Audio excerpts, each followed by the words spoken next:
የነበሩ ሴቶች ከበሮ ይዘው ከበሮ እየመቱ እየዘፈኑ ያልፋሉ። አቡነ አብራኒዎስ በጣም አዘኑ፣ አለቀሱ። ምክንያቱም በእያንዳንዱ ሴቶች ቁጥር ልክ አጋንንት ነበሩ።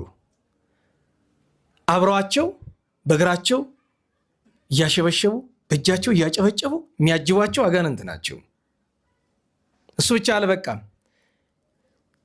ዘፈኑ አጋንንትን በጣም ደስ ስላሰኛቸው ሴቶቹን ከንፈራቸውና ጉንጫቸውን ይስሟቸው ነበረ፣ አጋንንቱ ማለት ነው።